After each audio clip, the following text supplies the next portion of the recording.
right.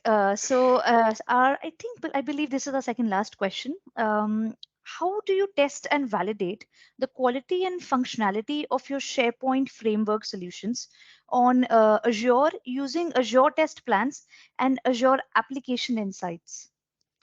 All right. So yeah, means at least whenever we were developing any solutions, maybe deployed onto the Azure platform.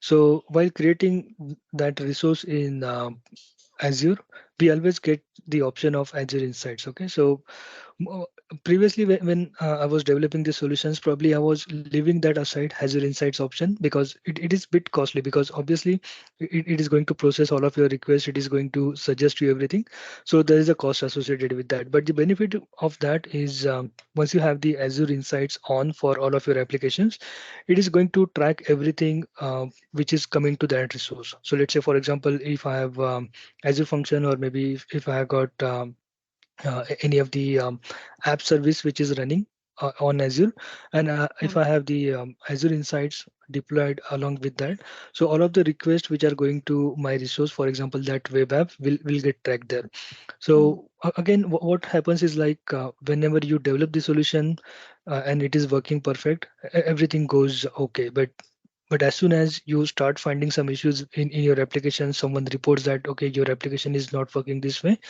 so in that case, debugging a live application is not at all easy, because you cannot take down that application just that this report that this issue has been reported, and you cannot ask your customer to stop their services just because of one issue. Okay, so in those kind of circumstances, obviously Azure Insights plays a vital role, so that you know that at what point of time or what time frame in which that issue had happened, you can go back, and then Azure Insights give you all of the insights of about from where that request generated, what were the headers and everything in that request, how that request got processed and where it failed, everything that you get with that. So obviously you should have a good test plan covering all those scenarios, but mhm. definitely, even though you think that you have covered everything, you have covered 100%, but still there are going to be some corner cases when your application gets deployed into the live environment. And again,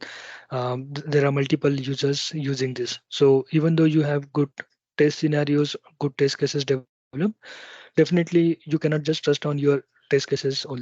Mm, So again, as I said, by combining the power of everything like test cases plus Azure DevOps plus Azure Insights, you will be able to build the applications. So those won't be 100% proofful applications, but at least, for example, if you're failing somewhere, those are your friends who are going to help you and help you mm, to try resolve all those issues.